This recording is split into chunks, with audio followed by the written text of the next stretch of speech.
when Trump got elected, I realized there was a large amount of information about the country that I was not aware of. So I was dean of at LMU Film School in Los Angeles at the time. When I stepped down 2 years later, I started researching for the documentary, starting with evangelicals and finding out about them, all the different stripes. And the story is incredible. I mean, there were books that helped me along the way, but it was essentially the fact that I realized I lived in a bubble and that something had happened that was devastating to the country, and I had no awareness of it, nor did any of my friends or people who I thought were, in the know. They were not. So it was an attempt to break out of my bubble, get into this other world, and then bring back news of that world to share that. And that was the genesis of the documentary. Now, what's really interesting is that none of the information in terms of their agenda is hidden. It's made very open and available to the public. Can you explain the tactic behind that? Well, what's interesting is they've been saying the same thing for 40 plus years. But people, I think, disregarded them because they thought that the evangelicals were some kind of loony, fringe subcult of some kind that they didn't have to worry or think about. And I think that one of the things, for example, that I realized is that this has been a conspiracy that's been going on, as I said, in broad daylight. When they talk about recreating the kingdom of God on earth, people outside the church might think, oh, gee, this is a spiritual matter they're talking about. No, not at all. They're talking about regaining the kingdom of God in stark political terms, demolishing democracy, replacing it with them, they who represent in their minds the will of God. So it's incredible that this group has existed alongside us for a long time, growing in power, and always there's a pious face. They look like Sunday school teachers. They say things that don't sound very alarming, and yet step by step, year by year, they've been amassing power and influence. So we're at the point we are today. Right. What I wanted to know is the tactics that are used to know which churches to target, because it's interesting. You look at, yes, it's white Christian, but also within that there are people of color that they seem to also recruit as well. It's a very strange phenomenon, Dana, that it's very hard to get a grip on that, but it's true that for some reason, and we all know about the thing called false consciousness. Sometimes people identify with their oppressor. I do know that white Christian nationalism, the fact that there are African Americans who are adherents to it, is something that I don't think I can fully explain, other than the fact some pastors have told me that it's because they're attracted to the success and the allure and the sense of dominance that these people project, and they somehow think that maybe these people are going to do something for them, which is tragic, because you can imagine what a white supremacist organization is going to do for black people. But nevertheless, that's part of the reason, as I've been told, which is why this film, a lot of black pastors have said, listen, we want to show this film to our congregations because we want to let them know what's at stake. But yes, that phenomenon is very strange. What's really interesting for me is that you have Donald Trump as the face of, but he is not really the cause. He's more of a symptom. So do you feel that the person that they make a face of the cause is someone who is more willing to go with them? Because it showed past in history.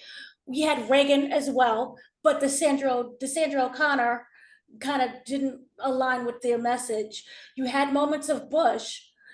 So is it more about just making the face of and then they work of behind? And why exactly do you feel people blame Trump when technically he's a symptom? Well, that's a very, very good question. Great observation. He's a very distracting hood ornament. I mean, he was created by the movement. He mimicked it. He auditioned for it with his whole birtherism thing about Obama. He demonstrated that he was going to be flat out willing to say racist things that some people may have felt, but but didn't think that they could say out loud because that would be considered racist, but he was doing it. And a lot of people feel the reason he got elected was not despite his racism, but because of it. And there was a backlash to Obama.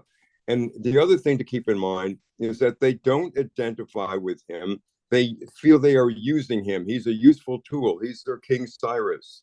You know, and you probably know from the film that the word got passed that he was actually King Cyrus, that God used pagan kings in the past to help the Jews.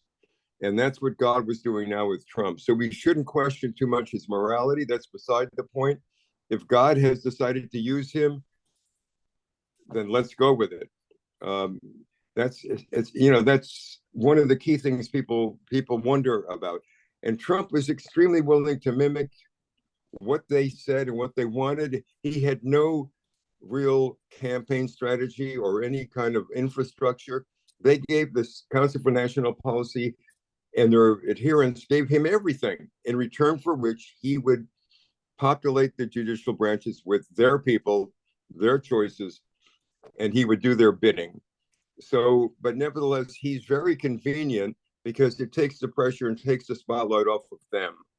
And I think, I mean, back to your actual question, he's an extremely valuable person as a hood ornament, but at the same time, there's no question he's developed a cult following of his own.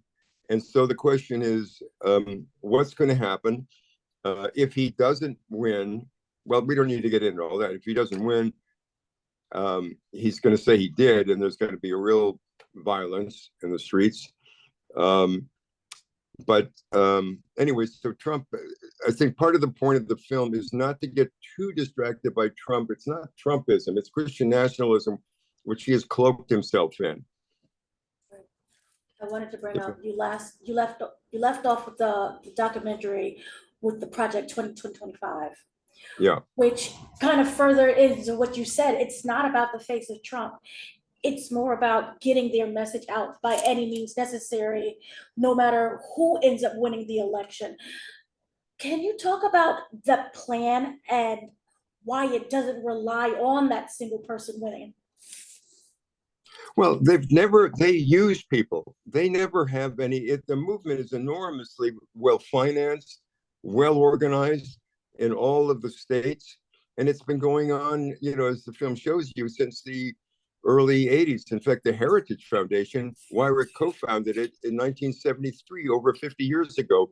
And the Heritage Foundation is responsible for Project 2025, which, by the way, is in a direct link from the Weyrich manifesto that we talked about in the film. That manifesto was all about weakening and destroying the government so they could take it over. Project 2025 is what it would look like as they reassembled it. But I didn't quite answer your question. So just remind me again, because I got off on a tangent. It was basically about Project 2025. Oh yes, not Trump. It's never about an individual. They will go with whoever they think is a winner. And if that person turns out to be a loser, they will abandon that person. And it did look like for 2 minutes like they were going to abandon Trump. But he did manage to pull this thing off of regaining influence, which he never so much lost amongst his followers. And this is another key thing. The leaders are following. It's radicalized cult followers of Trump who are leading the way, and the leaders have to keep up with them. So that's what's happening there. But they were perfectly ready to abandon Trump and perhaps go with a Pence if Trump flamed out. But it turned out he didn't. But I assure you that if Trump is defeated, they will find somebody else to carry the torch for them. And it's not by any means the end of Christian nationalism if he's defeated at the polls. That's the point we make at the end of the film, that this is really about a much, much bigger thing than Trump. Thank you so much for speaking to me. This was a eye-opening, beautiful, scary documentary at the same time. So thank you so much. Not at all. I'm pleased that a video game and entertainment site would be talking about something which is very political like this, and I really appreciate that because I think everybody needs to know about it. Yes, absolutely. That was one of the reasons. So thank you so much for this. Okay, my pleasure. Thank you, Dana.